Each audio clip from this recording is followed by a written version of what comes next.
আবার নিয়ে চলে এসেছি একটা খুব ইম্পর্টেন্ট টপিক, কি সালোক সংশ্লেষ। তো আজকে আমরা পড়বো হচ্ছে সালোক সংশ্লেষ। তো তোমাদের জানতে হবে যে সালোক সংশ্লেষ কি। তো বলে রাখি যে সালোক সংশ্লেষ হলো কি উদ্ভিদ দেহের একটা শারীরবৃত্তীয় উপচিতিমূলক বিপাক প্রক্রিয়া। ঠিক আছে, কি বললাম? শারীরবৃত্তীয় উপচিতিমূলক বিপাক প্রক্রিয়া। ঠিক আছে, যার সাহায্যে উদ্ভিদ দেহ তার ক্লোরোফিল যুক্ত কোষে সূর্যালোকের উপস্থিতিতে কি তৈরি করে? অক্সিজেন আর কি তৈরি করে? গ্লুকোজ। ঠিক আছে, তো হলো এই সালোক সংশ্লেষ। এই সালোক সংশ্লেষের ইংরেজি নাম কি? ফটোসিনথেসিস। ঠিক আছে, ফটোসিনথেসিস। তো তোমাদের জানতে হবে যে ফটোসিনথেসিস, এই যে ফটোসিনথেসিস শব্দটি আমরা যদি দেখি, যদি কি ফটোসিনথেসিস,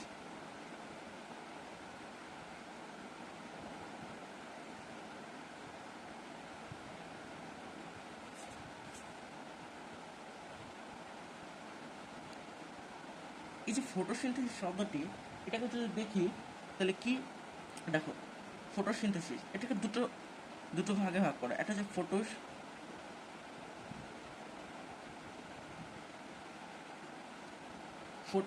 ফটোস মানে কি হচ্ছে?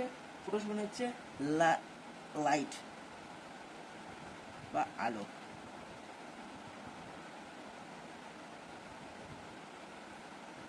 আর সিনথেসিস শব্দের অর্থ হচ্ছে সংশ্লেষ।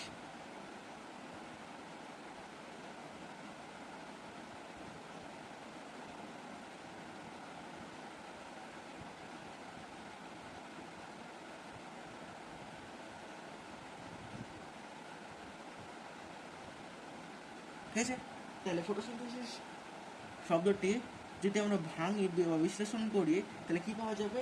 ফটোস, যেটার অর্থ হচ্ছে কি লাইট বা আলো, এবং সিনথেসিস, যার অর্থ হচ্ছে সংশ্লেষ। ঠিক আছে, এই যে ফটোসিনথেসিস শব্দটি কে প্রথম প্রবর্তন করেন? এটা খুবই ইম্পর্টেন্ট।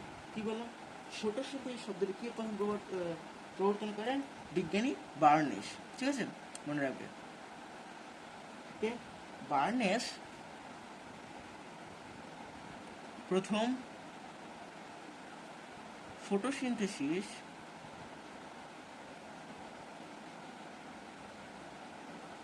শব্দটি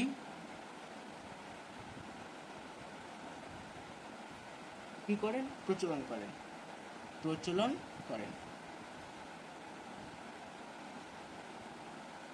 হলো, তাহলে ফটোসিনথেসিস শব্দটি কে প্রথম প্রচলন করেন? বিজ্ঞানী বার্নেস। এটা জিনিসটা মনে রাখবে। ঠিক আছে, এরপর তোমাদের যদি দেখি যে শ্বাসের কি যে বিক্রিয়াটা যদি দেখি কি আছে যে CO2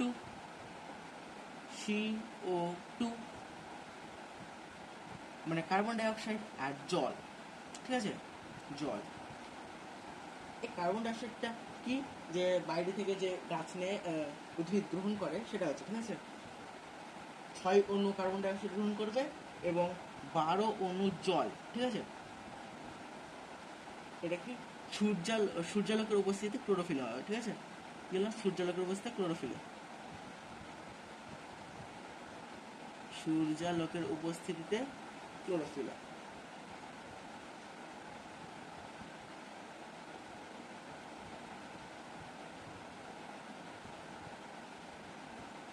ক্লোরোফিলের মধ্যে হয়। এই যে এই দুটো থেকে কি উৎপন্ন হয়? যে কার্বন ডাইঅক্সাইড এবং জল থেকে উৎপন্ন হবে প্রথমে হচ্ছে গ্লুকোজ, C6H12O6। আর কি উৎপন্ন হবে? হচ্ছে যে অক্সিজেন। ঠিক আছে, 6 অণু আমাদের অক্সিজেন উৎপন্ন হবে। আর উৎপন্ন কি হবে? 6 অণু জল। ব্যালেন্স করে দেখো ঠিক আছে কিনা। 12 দেখো ঠিকই আছে সব। ঠিক আছে, তাহলে 6 অণু কার্বন ডাইঅক্সাইড এবং 12 অণু জল আমাদের সূর্যালোকের অবস্থায় ক্লোরোফিলে কি উৎপন্ন করবে? গ্লুকোজ এবং অক্সিজেন ও জল। ঠিক আছে, হলো। তাহলে আমরা এখানে দেখলাম, এখানে দেখো তো যে আমরা যদি দেখি যে বীজাণু, ঠিক আছে, এখানে একটা বীজাণু জারণ ঘটছে, বলতে পারে কিনা দেখি তো। তাহলে জানতে হবে জারণ ও বীজাণু কি। অবশ্যই যে বীজাণু হচ্ছে যে কোনো যৌগের সঙ্গে যদি কি অক্সিজেন সরি হাইড্রোজেন যুক্ত হয়, ঠিক আছে, হাইড্রোজেন যুক্ত হলে তাকে বলা হয় বিজারণ।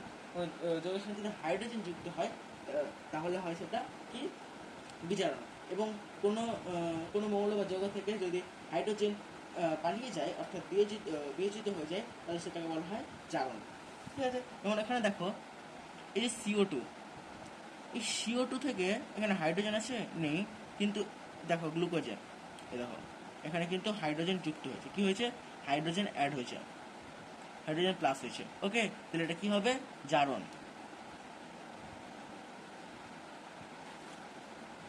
ঠিক আছে, জারণ। আর এখানে দেখো এখানে হাইড্রোজেন আছে কিন্তু এই জায়গাটা দেখো হাইড্রোজেন পালিয়ে গেছে, ঠিক আছে, তাহলে এটা কি হলো, বিজারণ।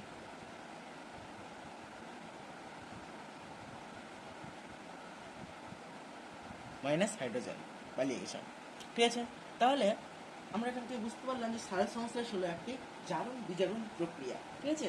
অবশ্যই সালোক সংশ্লেষ হলো একটি জারণ বিজারণ প্রক্রিয়া। এইটা খুবই ইম্পর্টেন্ট প্রশ্ন, এটা তোমরা অবশ্যই একবার মুখস্থ করবে, ঠিক আছে, বা দেখবে। তো কি বললাম, প্রমাণ করো সালোক সংশ্লেষ হলো একটি জারণ বিজারণ প্রক্রিয়া। তো কি লিখবে, লিখবে যে সালোক সংশ্লেষকে জারণ বিজারণ প্রক্রিয়া বলা হয়, ঠিক আছে। কি কি কারণে, দেখো 1 নম্বর কি বললাম যে CO2, দেখতে পাচ্ছ CO2 কি হয়, উৎপন্ন করছে, ঠিক আছে। দেখো এই যে CO2 বিজারিত হয়ে গ্লুকোজ উৎপন্ন করছে, তো কি বললাম, CO2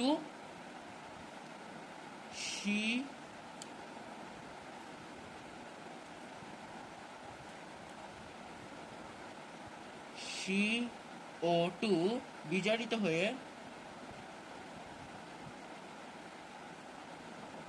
কি উৎপন্ন করছে, গ্লুকোজ উৎপন্ন করে।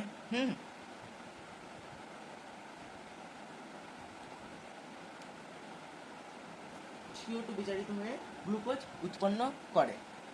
আর কি হয়, এখানে দেখো জল, তাহলে জল H2 কি হলো, জারিত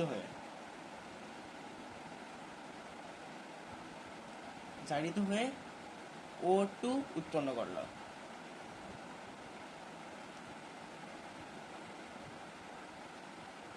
তাই কি বলা হয় যে সালোক সংশ্লেষের জারণ বিজারণ প্রক্রিয়া। ওকে, আমি তোমাদের ডিসক্রিপশন বক্সে এই প্রশ্নটা দিয়ে দেবো, অবশ্যই তোমরা একবার দেখে নেবে।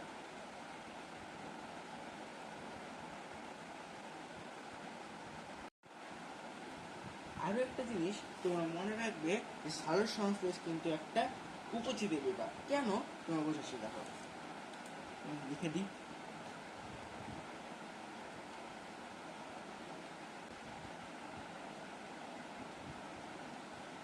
উপচিতি বিপাক, ঠিক আছে। সালোক সংশ্লেষ হলো একটি উপচিতি বিপাক। তো কেন বলা হচ্ছে,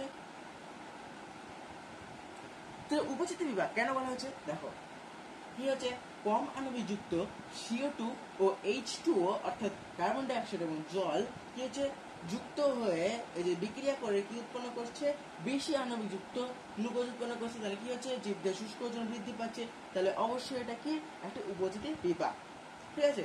তাহলে এটা অবশ্যই তোমরা মনে রাখবে, সালোক সংশ্লেষ একটি উপচিতি বিপাক। কেন বুঝতে পারলে, কারণ এতে উদ্ভিদ দেহের কি হচ্ছে, শুষ্ক ওজন বৃদ্ধি পাচ্ছে। হলো কি হচ্ছে, উদ্ভিদের শুষ্ক ওজন বৃদ্ধি পাচ্ছে।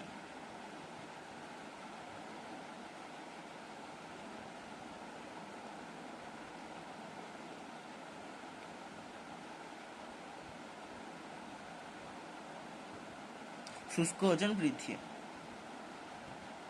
ওজন বৃদ্ধি হলো। এরপর আছে আমাদের হয়ে গেল যে একটা ধারণা, বেশি ধারণা যে সালোক সংশ্লেষ কি। ওকে,